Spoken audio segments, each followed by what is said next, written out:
Hey guys, welcome to the bingezone. On today's episode, we're going to be talking about what happened to Loki and where is Loki by the end of Avengers Endgame. Now, if you have not seen Endgame, I would suggest you stop this video now because we're going to be littered with spoilers and go watch it and come back. And for those of you who have seen Endgame, you know that time travel plays a big role in Endgame. Now, for us to understand just what happened with Loki, we have to go back to Infinity War. Now, in Infinity War, we saw that Thanos killed Loki in the very beginning shots.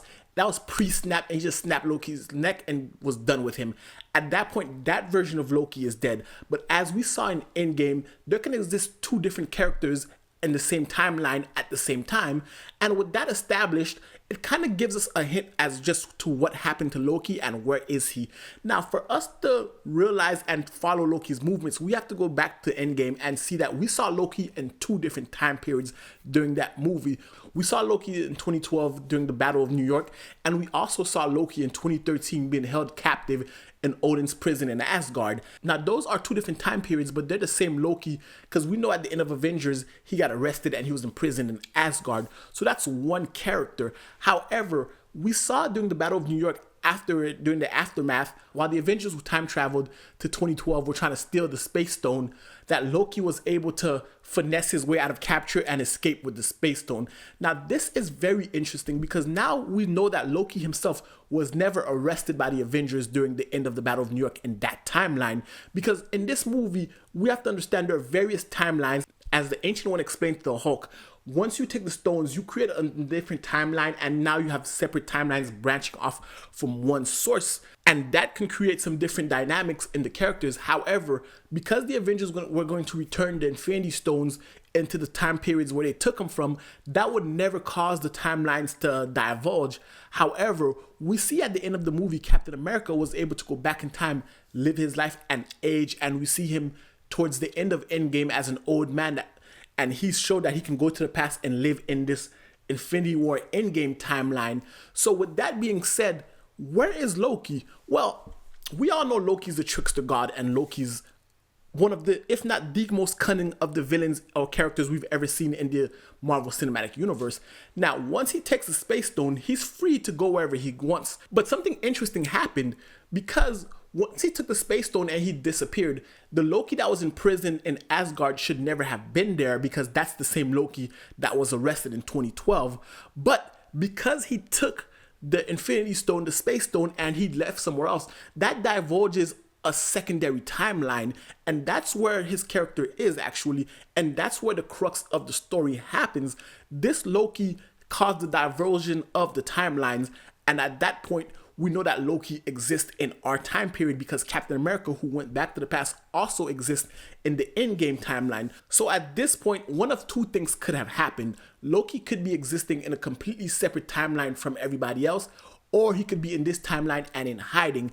And what I mean by in hiding, the fact that Loki is smart enough to understand what's going on, I could see Loki staying in the background and seeing how things unfold and getting a better grasp and understanding of just what's going on.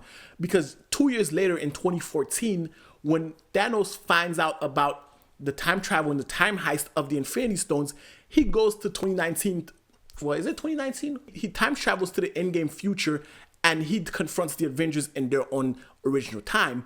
But at this point, remember, Loki was also working with Thanos, so he has an intimate understanding of the Infinity Stones as well. So now Loki has one of two choices. I don't believe Loki actually went to the future with Thanos, but I do believe Loki understands there's greater mechanisms at work, and he's easily able to take a step back and reevaluate his plans, because this is the Loki that has not experienced his mother's death yet, and he has not changed his way of life as he did in Thor Ragnarok. This is still 2012 Loki, who's spoiled brat and has ideas and cunning schemes to eventually take over Asgard. So at this point, he could probably take a step back and watch his current self do his mistakes. So what I mean by his current self, I'm saying there are two Lokis existing throughout the universe at the same time. We have our main Loki, the one who got his neck snapped by Thanos in Infinity War, and then we have our 2012 Tesseract Loki, who is in the background watching all of this unfold. He never has to reveal himself. He can just watch his past self or his future self continue with his plans while watches and comes up with a better plan, or see if he succeeds or not. So at that point, Loki is dead, but then we have a second Loki who's actually alive. So we still have one Loki existing. Now that we established what happened with Loki, that we know there's a second Loki who's alive and in the backgrounds watching things unfold, where is he? Well, at this very moment, Loki still wanted to be king of Asgard, and Thor, who just made Valkyrie the king or queen of Asgard, has gone off with the Guardians to explore space and be a warrior Asgardian of the galaxy. And at this point, Asgard is left virtually free for the taking, if you know what I mean, because Valkyrie, while is powerful in her own right, is no match for Loki. And Loki has his entire Asgardian family or kingdom at his beck and call. At this point, Loki could easily reappear and take over Asgard or New Asgard, because he has the Space Stone, so he can go wherever he wants, and he has the ability to understand that time is of the essence, and he knows just what happened in all his past mistakes that the other Loki who got killed by Thanos has done. So he's learned quite a few things from his other self, and at the same time, he now has Thor out of the way. Thor is gone, Odin is gone, Mjolnir is gone, and Valkyrie is the only thing in his way, and he has an Infinity Stone. He still has the Tesseract.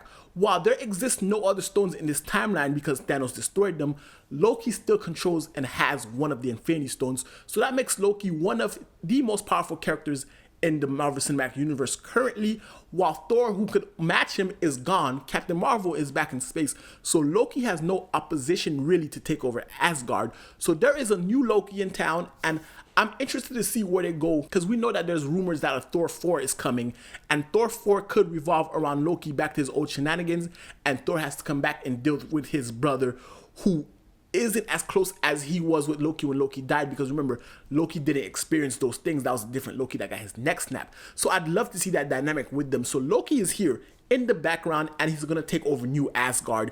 Anyway, guys, that's my thoughts to where and when is Loki doing Avengers Endgame. Let me know in the comment section below what you think. What do you think Loki's plans are, and just what can Loki actually do with his newfound powers? I'd love to hear your feedback in the comment section below, and if you liked the video, definitely hit the thumbs up, hit the subscribe button if you guys have not already, and until next time, binge on.